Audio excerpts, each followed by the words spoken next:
Zum ersten Mal reisen wir für unsere Sendereihe nach Europa, ins Herz Europas. Warum wir gerade Oberösterreich ausgewählt haben, ist leicht erklärt. Die benachbarten Stammesgebiete der Salzburger oder der Tiroler sind durch zahllose Filme überall auf der Welt bekannt geworden.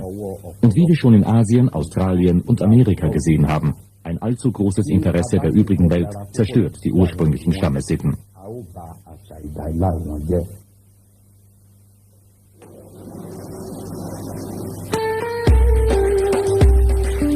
Oberösterreich hat bisher die Welt kaum auf sich aufmerksam gemacht. Deshalb hoffen wir, dort noch das unverfälschte Leben der alten Bewohner studieren zu können. Und so mag vieles von dem, was wir bei den Oberösterreichern entdecken, auch für die ursprünglichen Sitten und Gebräuche anderer alpenländischer Stämme stehen.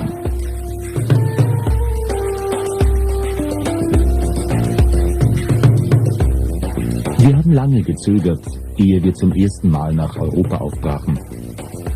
Und unsere Hoffnungen auf Gewinn an ethnologischem Wissen war eher gering. Gehört Europa doch zu den am besten dokumentierten Gebieten der Welt. Wenngleich dieser Erdteil bisher immer nur von den Europäern selbst, also von innen her, damit höchst einseitig und mit der den Weißen eigenen Egozentrik dargestellt wurde und der unbefangene Blick von außen gänzlich fehlt. Unsere Erwartungen waren jedenfalls nicht allzu hoch gespannt, dass wir geradezu sensationelles ethnologisches Material nach Hause bringen würden, konnten wir nicht ahnen.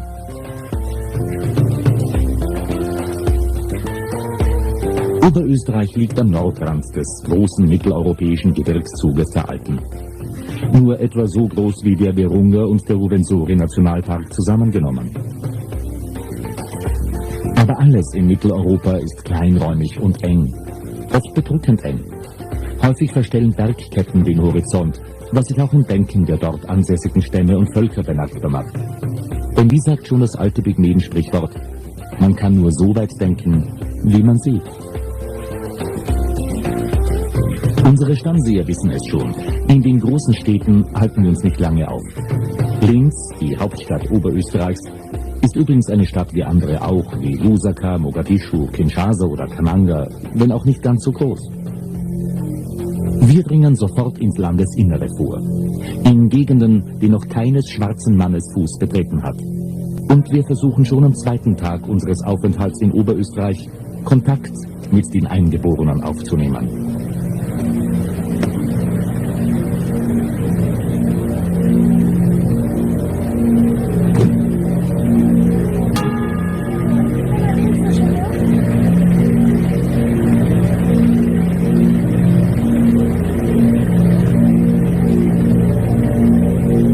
Dieses kleine Erlebnis wundert uns kaum, gelten doch die Alpenstämme, zumal jene in abgelegenen Gebirgstälern, als ausgesprochen scheu.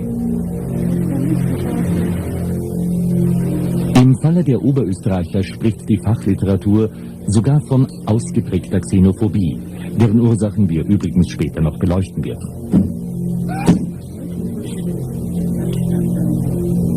Manchmal haben wir in diesen Tagen das Gefühl, wir dringen in menschenleeres Land vor. Die Eingeborenen verstecken sich vor uns. Oft ist es richtig gespenstisch. Alles scheint ruhig. Man hört sie nicht, man sieht sie nicht, aber wir wissen, dass sie da sind.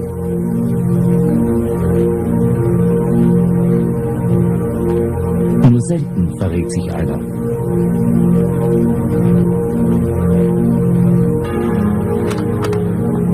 Schon fürchten wir seien in ein ganz und gar feindseliges Land eingedrungen. Aber dann gelingt Edith, meiner Assistentin, die erste Kontaktaufnahme. Mit Kindern. Die sind zum Glück auch in Oberösterreich so zutraulich wie überall auf der Welt. Aber wenn wir das Land abseits der ausgebauten Verkehrswege erforschen wollen, brauchen wir Erwachsene als Führer und Träger. Oder jeder Mensch. Ja. Aus der Literatur wissen wir, dass es überall in Europa öffentlich zugängliche Häuser gibt, sogenannte Gasthäuser. Und dieser Name lässt uns auf weniger xenophobische Reaktionen hoffen. Schau her, im Leibe verzage nicht. Die Sprache der Eingeborenen ist übrigens schwer verständlich. Sie ist angeblich dem Bayerischen, nach anderen Theorien sogar dem Deutschen verwandt, was aber wenig glaubhaft erscheint. Also, hat natürlich ein Schutz gesehen, der Schwarze. Schön. So, geh mal zu dem, oder schmierst du gescheit? Wir machen das schon. Glas. Ja, es ist dran. Ja, ich bin mit dran. Ja, gib mir. Hey, hey.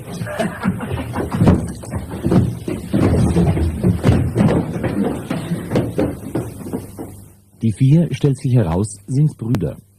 Rudolf Himmelfreund-Pointner, Sepp Himmelfreund-Pointner, Karl Himmelfreund-Pointner, Franz Himmelfreund-Pointner.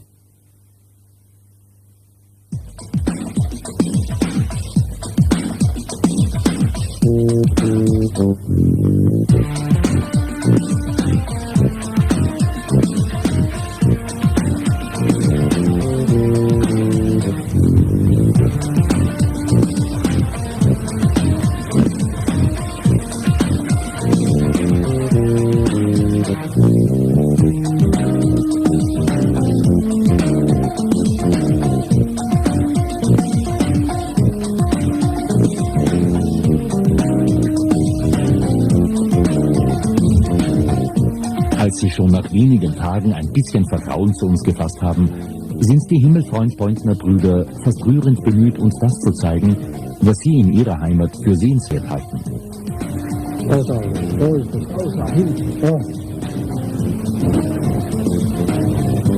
Ist das? Ja.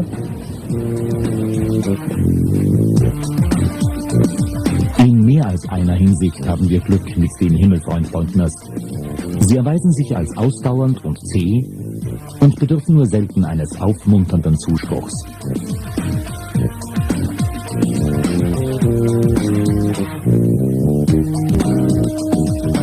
Wer freilich glaubt, man könne selbst in einer so abgelegenen Gegend der Welt die Eingeborenen noch mit einer Handvoll Glasperlen zufriedenstellen, der irrt.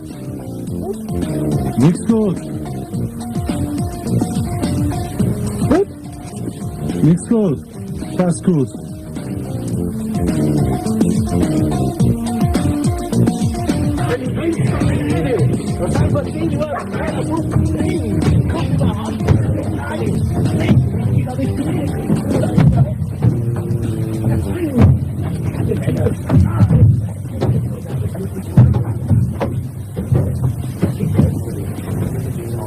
Es geht nie gut.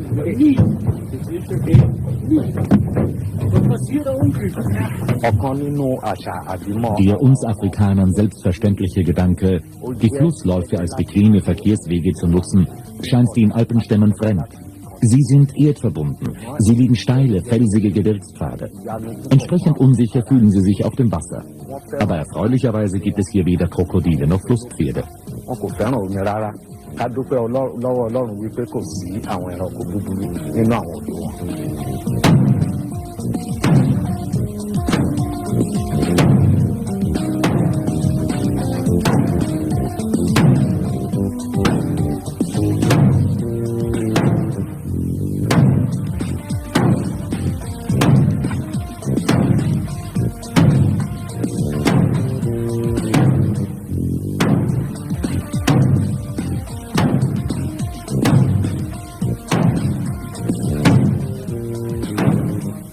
Hier haben wir ein besonders eigenwilliges Zeugnis für das ambivalente Verhältnis der Eingeborenen zum Wasser entdeckt. Um die Scheu vor den unsicheren Wellen zu überwinden, wurde ein Boot als stark und zuverlässig wirkende Blockhütte verkleidet. Und so fühlen sich die Oberösterreicher dann sogar auf dem Wasser wohl.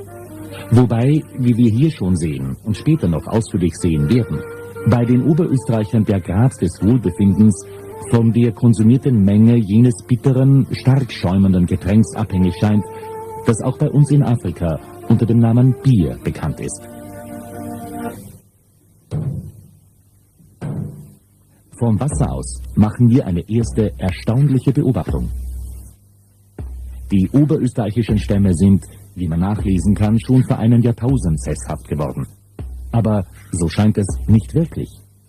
Wer sich hier strampelnd abmüht, der ist nicht einfach vom Dorf A zur Stadt B unterwegs. Man fährt ohne bestimmtes Ziel. Man fährt einfach und kehrt irgendwann einmal um und fährt wieder nach Hause. Mobilität um des Mobilseins willen. Bewegung als Selbstzweck. Ein unerklärlicher Drang zum Ortswechsel scheint die Menschen von Zeit zu Zeit auf die Straßen hinauszutreiben. Ein regelrechter Wandertrieb befällt sie.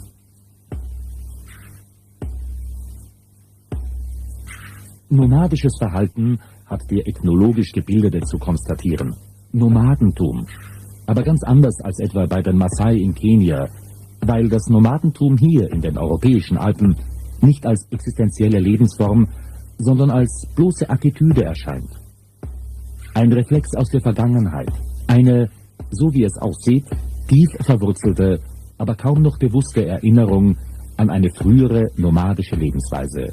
So scheint es mir. Das ist ein bei den zentraleuropäischen Stämmen immer wieder zu beobachtendes Phänomen, dass nämlich kulturelles Verhalten, das in einer bestimmten vergangenen Entwicklungsstufe seinen guten Sinn hatte, als kaum noch durchschauter und unreflektiert geübter Brauch weiterlebt. Paul Parins Behauptung, die Weißen denken zu viel, erscheint in diesem Lichte noch fragwürdiger.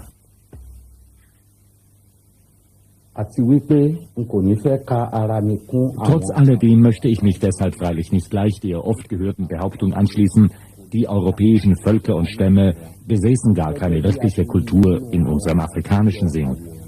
So wissen wir schon aus älterem Filmmaterial, dass auch die Oberösterreicher früher einmal durchaus rituelle Tänze kannten.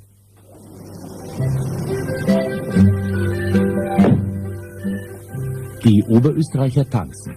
Aber was dieser Tanz bedeutet, ahnen sie, so scheint es, selbst gar nicht.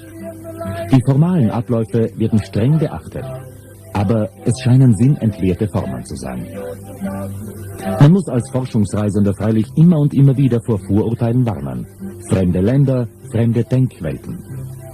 Unsere afrikanische Kultur ist eine Kultur der Masken, des Tanzes und des Gesanges.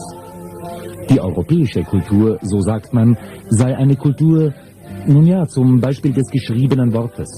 Und es steht uns nicht zu, sie allein deswegen gering zu achten.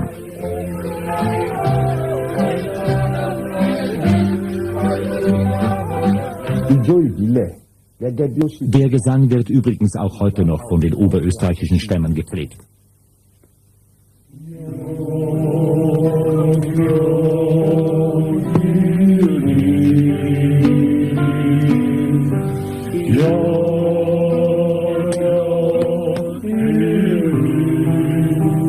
Seltsam berührt die Melancholie, die plötzlich aufbricht, wenn die sonst doch so robust und fast derb vital scheinenden Himmelfreund-Beutner Brüder des Abends am Lagerfeuer singen. Beinahe möchte man glauben, das Seelenleben der Oberösterreicher sei doch vielschichtiger, als man auf den ersten Anschein hin anzunehmen bereit ist. Die Lieder der jugendlichen Eingeborenen wirken, bei allem Mangel an Spontaneität, noch recht lebensfroh und zuversichtlich. Ja, ich weiß nicht, wann am ersten Früh aufsteht. Ja, im ersten Sack den Helmer und den Kreuzschlag geht. Ja. Die von den Alten gesungenen Lieder wirken hingegen auf mich wie eine einzige herzzerreißende Klage über die Vergänglichkeit der Welt und die Mühen des Alters. Oh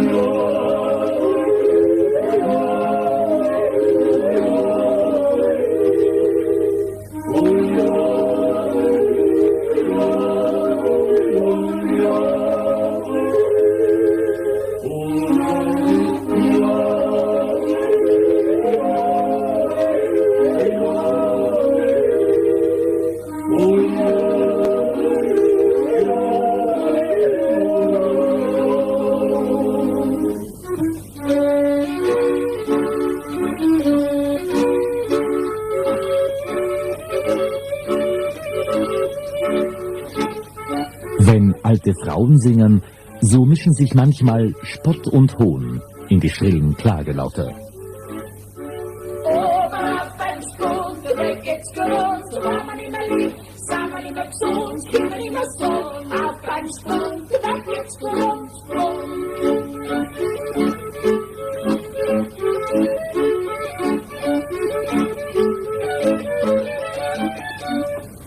Der Wirt vom Brüder nach Hause, Mutter der Krämerin, der Spättage, noch geht er hinaus in die Kirche geschwind, und noch bei der Kirche nach Glas, Uis.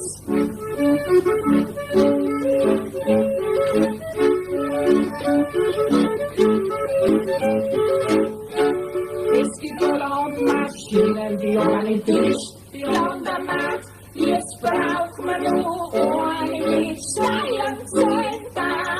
Da radelt die Rui, ho, die Horia, ho,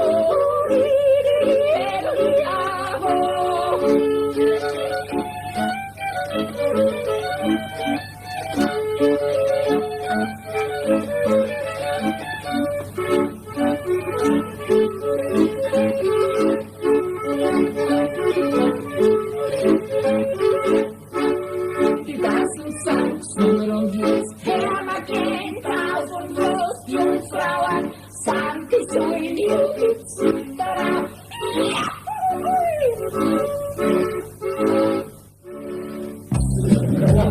Ethnologisch sind die oberösterreichischen Stämme schwer einzuordnen. Immer wieder findet man noch Nachfahren der keltischen Urbewohner. Auch slawische und aus dem Mittelmeer stammende Stämme haben hier gesiedelt und ihre Spuren hinterlassen. Vielerlei Völkerschaften sind durchs Land gezogen und die Fußkranken und die von langer Wanderschaft Erschöpften sind geblieben. Wir können von einem Mischvolk sprechen und darin scheint auch der Grund für die Fremdenfeindlichkeit zu liegen. Der südafrikanische Dichter Breitenbach hat darauf hingewiesen, dass gerade die Mischlinge, die Bastarde, wie er sagt, sich fast krankhaft nach der Reinheit und Reinhaltung des Blutes sehnen.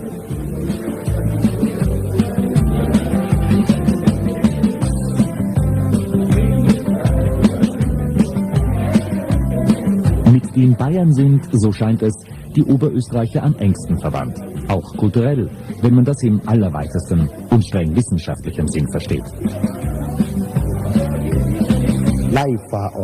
Mit den Bayern kam jedenfalls die heute noch gepflegte Religion ins Land. Das in Abwandlungen auch uns Afrikanern nicht fremde Christentum. Wir befinden uns hier in einem christlichen Kulthaus. Jene Spielart des Christentums, wie sie von den oberösterreichischen Stämmen wenigstens pro forma noch gepflegt wird, ist an sich gut erforscht. Wir haben es mit der katholischen Variante zu tun, und zwar in einer sehr stark von der sogenannten Gegenreformation geprägten Abart.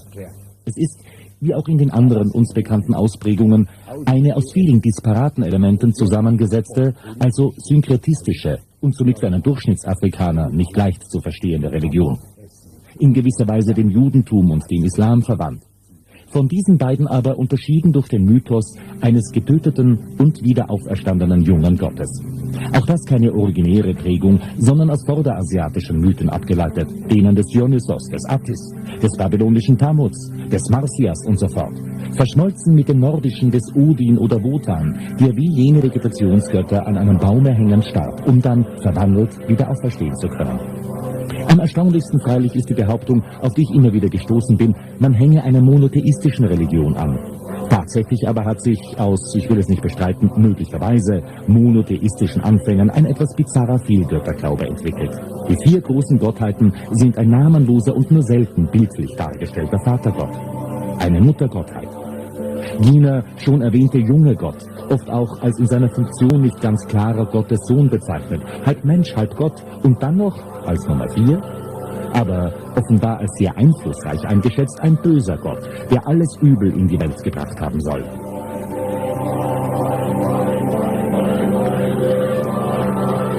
Als Nummer 5 wäre noch zu erwähnen, eine zwar theoretisch dem namenlosen und dem jungen Gott gleichgestellte, aber vom Volk kaum verehrte Gottheit in Tiergestalt, nämlich als weiße Taube dargestellt. Der junge, gehängte und wieder auferstandene Gott scheint im Laufe der Jahrhunderte Bedeutung und Funktion stark verändert zu haben. Von einer mit totemistischen Ritualen verehrten Vegetationsgottheit wurde er nach und nach mit wenig überzeugenden theologischen Argumenten in eine Herrschergottheit umgedeutet.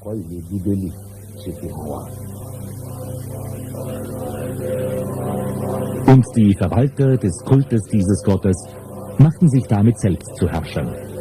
Heute noch erzählen alte Oberösterreicher, dass früher ohne die Zustimmung der geistlichen Herren, so nannten sich die Kultbeamten, nichts geschehen durfte.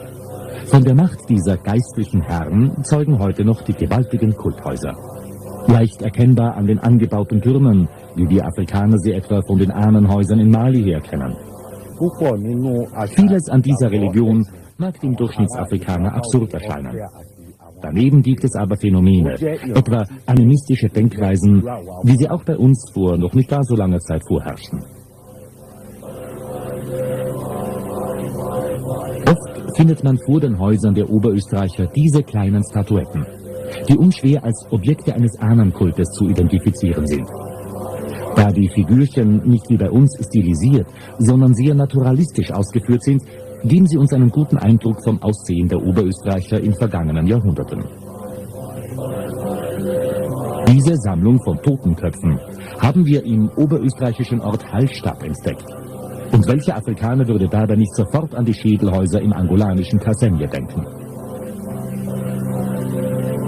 In den Wochen vor unserer sensationellen Entdeckung fragten wir uns freilich immer wieder, ob sich denn überhaupt Spuren von gelebter spiritueller Praxis würden finden lassen.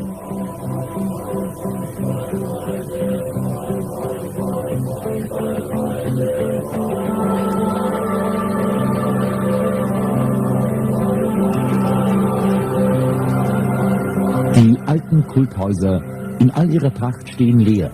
Noch werden mancherorts die von den Ahnen übernommenen Zeremonien ausgeübt, aber nebenher, formalistisch, sinnentleert auch sie oder einfach nicht mehr verstanden. Wir wenden uns daher sehr bald wieder dem diesseitigen Oberösterreicher zu. Wenn Sie mir einen kleinen Reim gestatten, möchte ich sagen, der Oberösterreicher kommt in der Natur einzeln und in Rudeln vor. Tritt er in Rudeln auf, so neigt er zum Musizieren und zum Gleichschritt.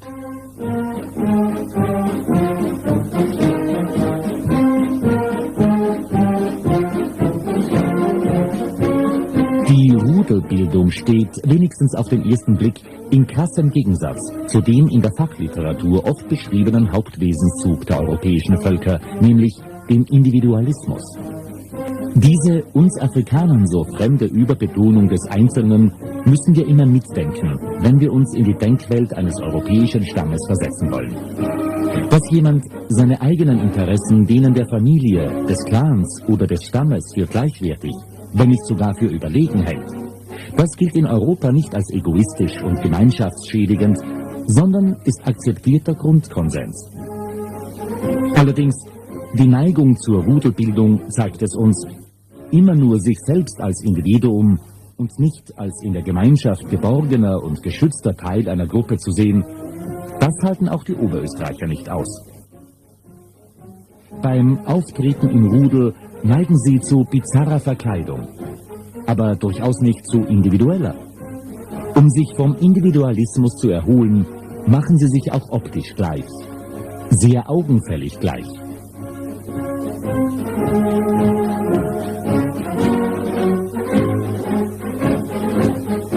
Erst wenn alle gleich aussehen und im gleichen Schritt und Tritt gehen, von dröhnender Musik halb narkotisiert, dann erst scheinen sie die Vorteile des Lebens in der Gruppe wenigstens zu ahnen.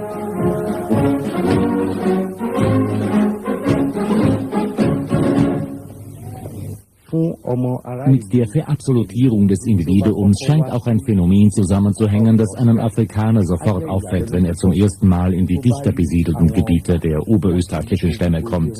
Überall Zäune. Jeder grenzt sich vom anderen ab, jeder sucht sein Lebensglück für sich allein. Der Individualist, so scheint es, muss sich gegen die anderen Individualisten schützen. Ich Ich wage die Behauptung, dass jeder Oberösterreicher am liebsten von den gelegentlichen kostümierten Zusammenrottungen abgesehen allein leben würde, in einem eigenen Haus auf einem fest eingezäunten Grundstück. Unter diesen Umständen wären die Oberösterreicher freilich längst ausgestorben. Deshalb leben sie, den biologischen Zwängen der Fortpflanzung und der Brutpflege gehorchend, doch in Gruppen zusammen. Und zwar in den kleinsten nur denkbaren Gruppen. Auf den ersten Blick leben die Eingeborenen Oberösterreichs monogam, in Einehe. Aber nur auf den ersten Blick. Denn tatsächlich hat fast jeder Mann mehrere Frauen. Wobei aber die Nebenfrauen nicht mit der Hauptfrau im gleichen Haushalt leben. Man könnte also von einer Art dislozierter Polygamie sprechen. Ein Phänomen, das die ethnografische Forschung bisher zu wenig beachtet zu haben scheint.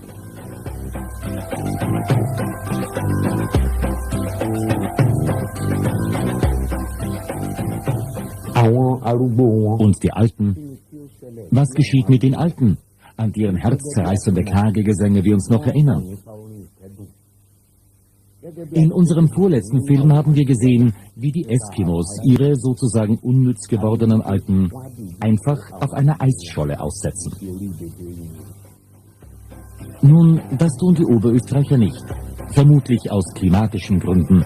Denn auf den oberösterreichischen Flüssen und Seen gibt es, wenn überhaupt, nur an ganz wenigen Tagen im Jahr Eisschollen, die groß genug wären. Hinter vorgehaltener Hand wird vom sogenannten Andervergiften gesprochen. Doch konnten wir, obwohl das regelrechter Volksbrauch sein soll, keinen wissenschaftlich haltbaren Beweis dafür finden. Gefunden haben wir hingegen sogenannte Altenhäuser, in denen die Greise und Greisinnen ohne Rücksicht auf ihre Familien- oder Clanherkunft zusammengefasst und so vor der Öffentlichkeit verborgen werden. Apropos Häuser. Die meisten Oberösterreicher leben heutzutage in festen Häusern. Andere wiederum in Zelten. Auch dies wohl, wie die Mobilität, ohne erkennbares Ziel und ohne definierten Zweck, ein schwaches Echo aus nomadischer Vergangenheit. Und wenn Zelte auch dem oft rauen Klima nicht gewachsen erscheinen, so wirken doch die in Zelten wohnenden Eingeborenen zufriedener, ausgeglichener, als jene, die feste Häuser bevorzugen.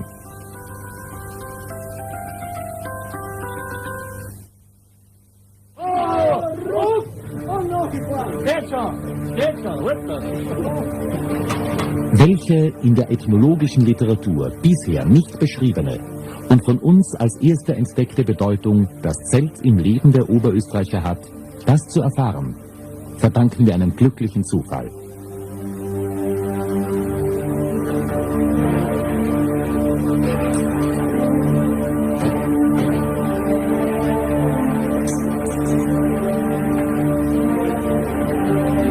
Ein riesiges Zelt wird errichtet, mitten in einem Dorf.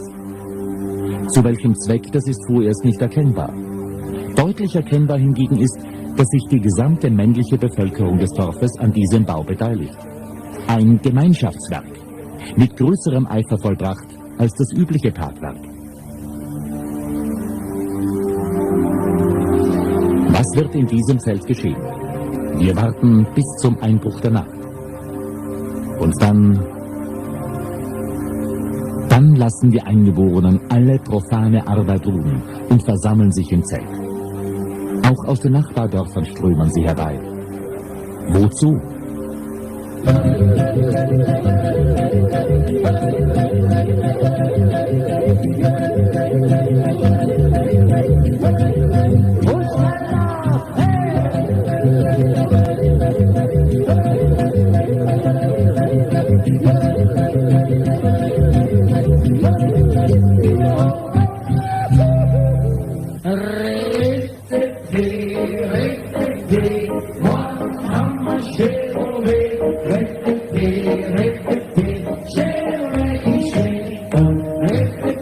Ums Bier trinken scheint sich alles zu drehen bei diesem Fest. Ja, von einem Fest muss man wohl sprechen.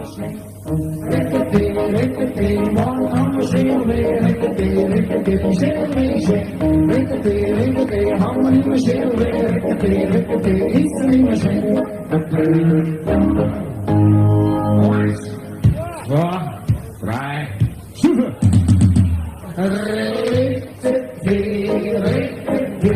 Morgen haben wir Chevrolet,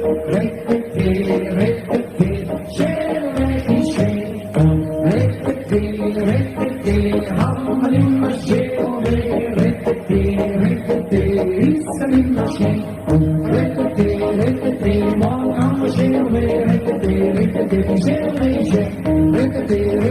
Haben wir immer Chevrolet, ist er immer schön. Morgen haben wir Chevrolet, Chevrolet ist schön. Haben wir immer Chevrolet, ist er immer schön. Morgen haben wir Chevrolet, Chevrolet ist schön. Haben wir immer Chevrolet, ist er immer schön. 1, 2, 3, super! Die Krüge! Die Krüge! Die Krüge! Das ist ein Prosit. 3 und 4. Ein Prosit, ein Prosit. Ein Prosit. Die Eingeborenen trinken fast die ganze Nacht. Mit fröhlichem, geselligem Zusammensein hat das wenig zu tun. Die Teilnehmer an diesem Fest scheinen unter dem Zwang zu stehen, möglichst viel von diesem Getränk zu sich zu nehmen. Obwohl dieses Getränk nicht allen zu bekommen scheint. Manch einem wird übel davon. Dann verlässt er für kurze Zeit das Zelt, übergibt sich rasch, nur um weiter gewaltige Mengen Bier in sich hineinschütten zu können.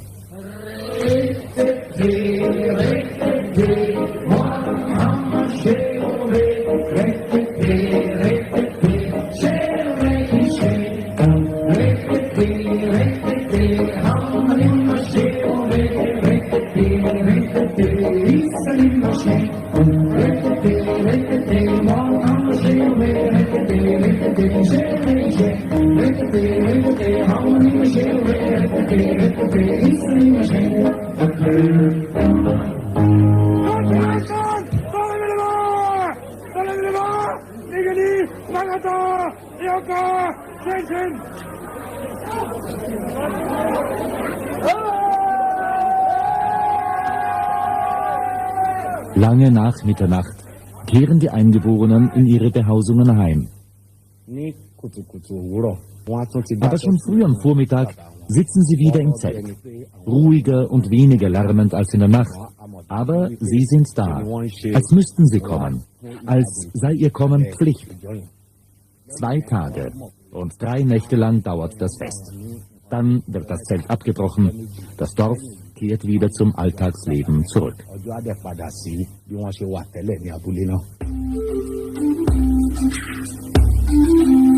Sonst trinkt, wer Durst oder einfach Lust zum Trinken hat. Hier aber scheint das Trinken möglichst großer Mengen geradezu verpflichtend. Und wer sich dieser Pflicht, die eine fast sakrale zu sein scheint, entzieht, stellt sich außerhalb der Gemeinschaft.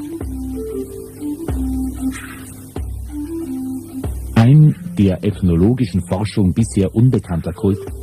Oder worum handelt es sich?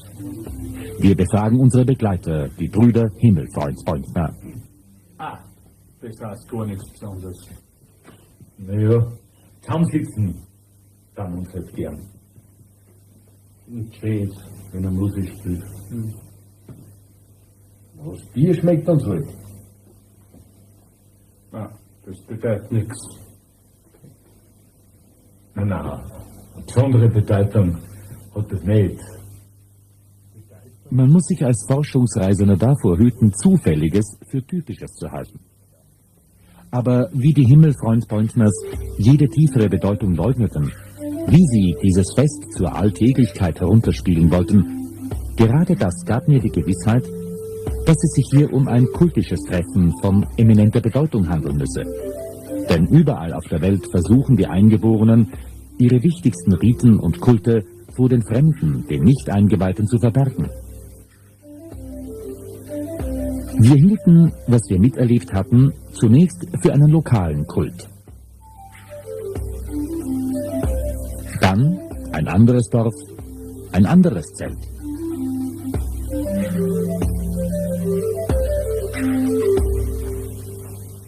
Ní ìtẹ̀síwájú ìrìn àjò ìwádìí wa, a rí wípé ní òtítọ́.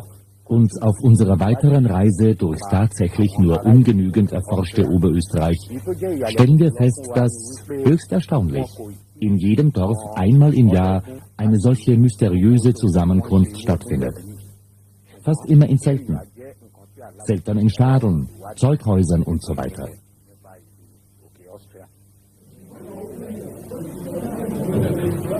Der völkerkundlich geschulte Blick erkennt rasch die Struktur dieser Feste, die viel mit anderen, den orgiastischen angenäherten Kulten in anderen Teilen der Welt gemeinsam hat. Es beginnt mit dem gemeinsamen Mahl. Dem folgt eine Phase der Verbrüderung.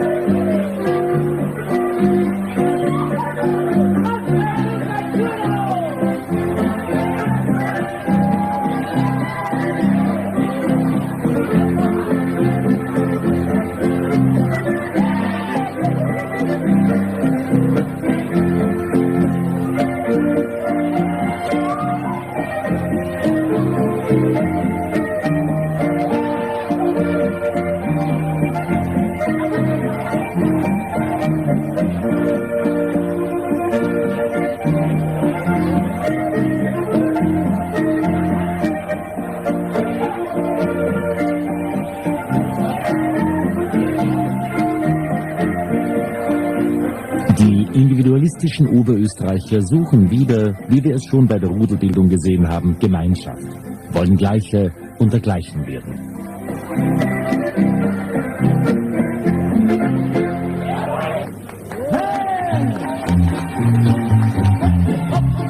Dann, Stufe 3 im reglementierten Ablauf, wird getanzt. Und nun findet man nichts mehr von der formalistischen Sterilität, die uns anhand des alten Archivmaterials so verblüfft hat.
Schließlich konnten wir, auch dies eine kleine Sensation, eine Art Balztanz drehen, der allerdings, wie ich aus Archivfilmen der Klimathek in Kinshasa schließe, nicht originär oberösterreichisch, sondern von Nachbarstämmen übernommen zu sein scheint.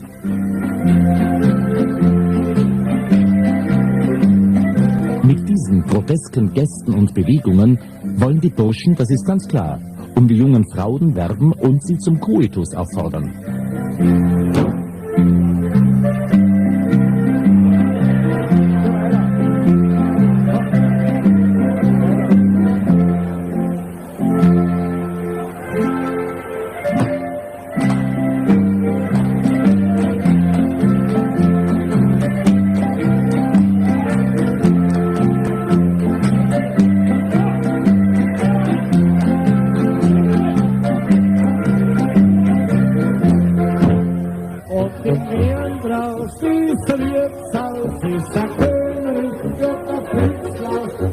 An diesem einen Abend, an dem wir dieses Ritual drehen konnten, zeigten sich die jungen Oberösterreicherinnen wenig kopulationsbereit. Ja, sie tanzten sogar vornehmlich miteinander. Ob daraus freilich Rückschlüsse auf die Sexualbräuche der oberösterreichischen Stämme gezogen werden können, bleibt fraglich.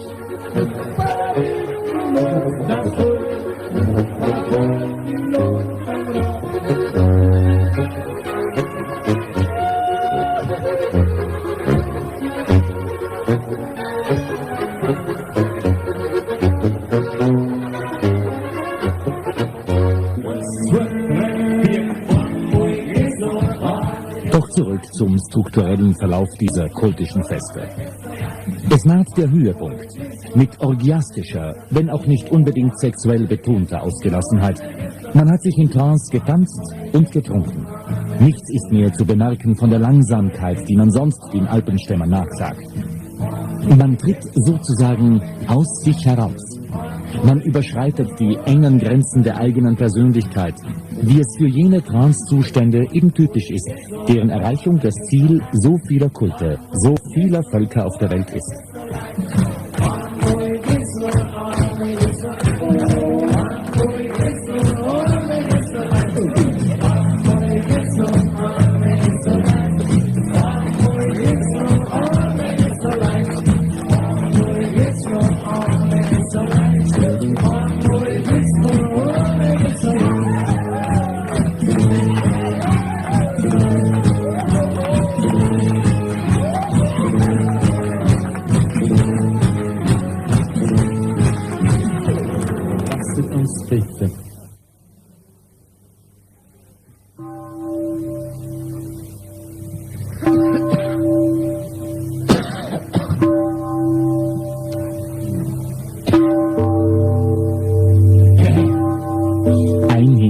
Auf den eindeutig religiösen Charakter des Geschehens in den Zelten ist noch nachzutragen.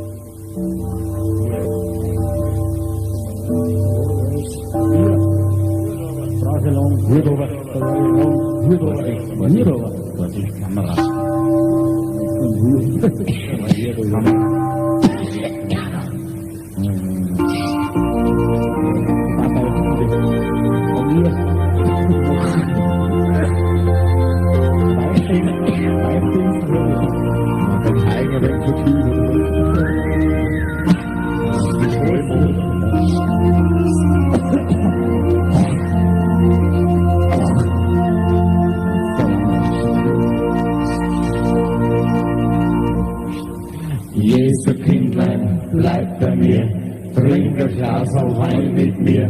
Mein Herz ist klein, der Durst ist groß, Jesu Kindlein, Prost. Ein Gebet, ohne Zweifel. Und halten wir das fest, Wein wird angesprochen. Wein spielt, das wissen wir, im christlichen Kult eine wichtige Rolle. Um zu verstehen, welche, muss ich ein klein wenig ausholen. Ich habe vorhin den Totemismus als eines der Elemente genannt, aus denen sich die religiöse Vorstellungswelt der Eingeborenen zusammensetzt.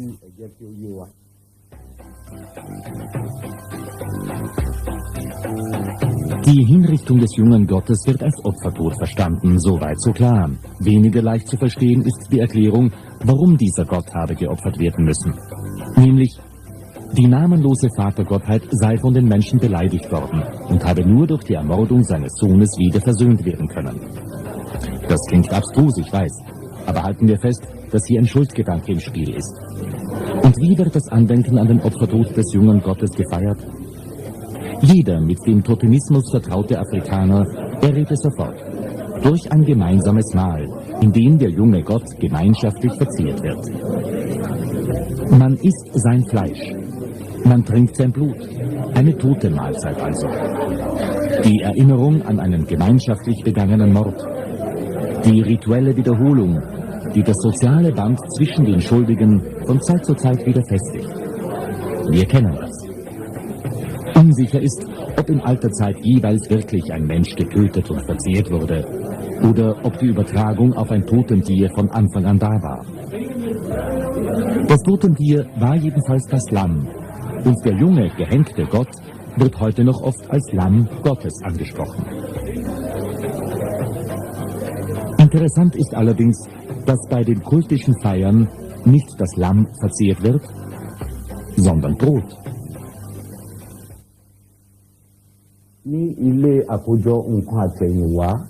Im so reichen Archiv der anthropologischen Kinemathek von Kinshasa haben wir interessantes Bildmaterial gefunden.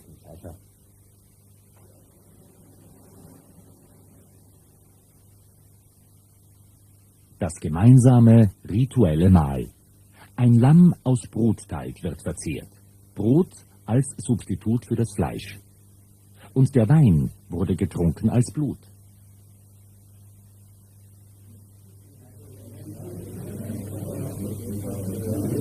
Halten wir fest, was wir sicher wissen. Die alten, steinernen Kultgebäude stehen leer. Stattdessen versammelt man sich zur Kultausübung in Zelten. Und dabei wird nicht mehr Wein getrunken, sondern Bier. Wenn uns auch die Struktur dieser Feste bald klar war, dem tieferen Sinn der so augenfälligen Veränderung im Ritus kamen wir freilich auch in den nächsten Wochen nicht auf die Spur. Wir dachten schon, das Rätsel bliebe ungelöst, bis wir Malik, der auf unseren Expeditionen abwechselnd mit mir als Kameramann arbeitet, eine Aufnahme zeigte, die er eher zufällig gemacht hatte, die er für eine Kuriosität hielt und der er daher keine Bedeutung beimaß. Sehen wir sie uns einmal an.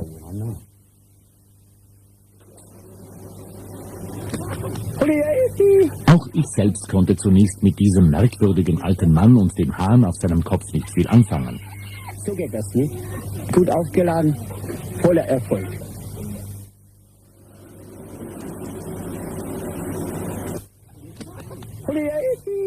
Achtung, mach dich fertig. So.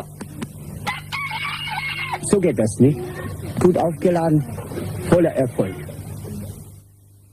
Vom Aufladen spricht der alte Mann. Aufladen, Energie tanken.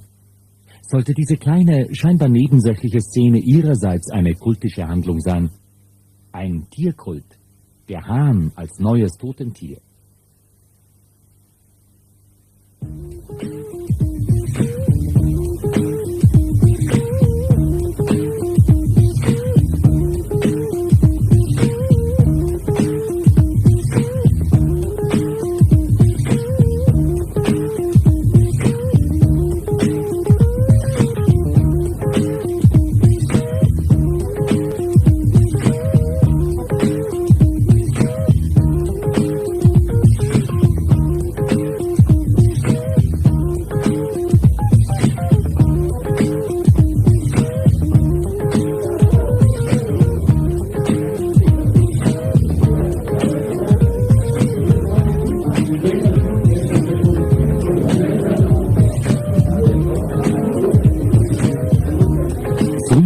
Der gemeinschaftliche Verzehr des Lammes. Jetzt der gemeinschaftliche Verzehr von Hühnern.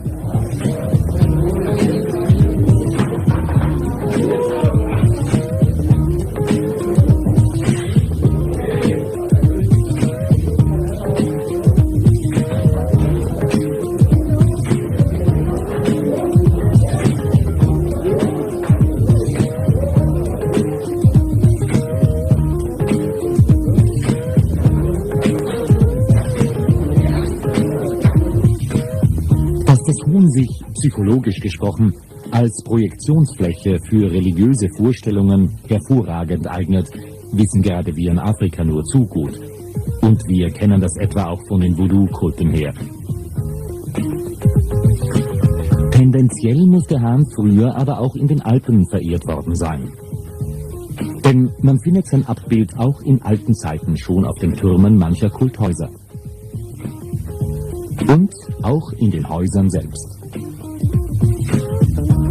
Er hat uns auf die richtige Spur gebracht. Einmal auf der richtigen Spur war die Lösung des Problems ganz einfach. Das Totemtier Lamm scheint in der Tat vom Totemtier Huhn abgelöst worden zu sein.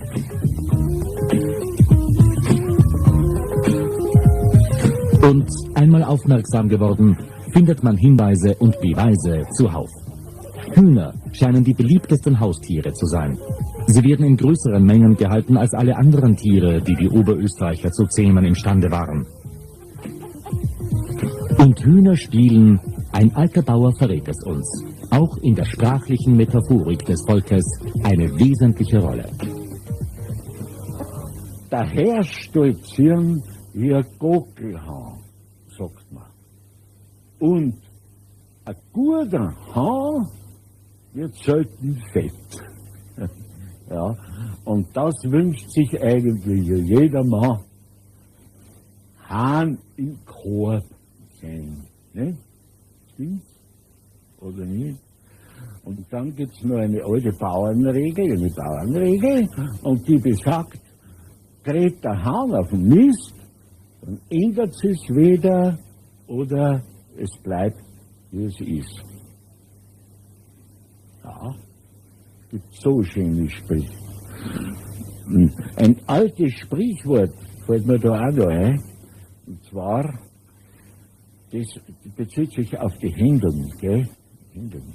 Hühner, sagt sie. Hühner. Ein blindes Huhn findet auch manchmal ein Korn. Und dann gibt's noch was Gutes. Ich habe mit dir noch ein Hühnchen zu rupfen. Ja, du schaust, oder? Ja, mit den Hühnern ins Bett gehen. Hast du mich? Ó dàbí ẹni wípé àyípadà ńlá bẹ̀rẹ̀ sí ní ṣe. Ein ungeheurer Kulturwandel scheint sich hier zu vollziehen, mit dem sich die völkerkundliche Forschung noch ausführlich wird beschäftigen müssen. Wir wissen, von welcher der Hauptgottheiten man sich abgewandt hat. Aber wir wissen noch nicht, welcher Gottheit das neue Totentier zugeordnet ist. Man denkt sofort an den Gott in Taubengestalt. Aber so simpel, von Vogel zu Vogel, funktioniert die Übertragung nicht. Wir müssen diese Frage vorläufig unbeantwortet lassen. Nítorí náà, ìbéèrè yìí a ṣì ní láti fi kọ́ sí orí àkọ́ láì ní ìdáhùn sí.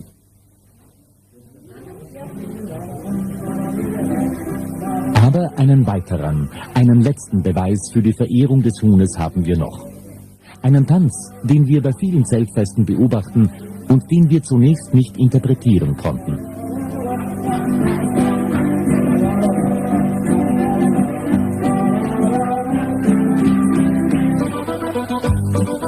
Man ahmt das Flügelschlagen des Huhnes nach. Imitatio Dei würden es die weißen Theologen nennen. Man fühlt sich als Huhn, man wird eins mit dem Totentier, also auch mit dem Gott, für das es steht. Nǹkan tí ojú wa rí ní ìlú apá òkè Austria. Was wir in Oberösterreich miterleben durften, ist nicht weniger als dies. Ein religiöser Paradigmenwechsel. Vielleicht sogar das Entstehen einer neuen Religion.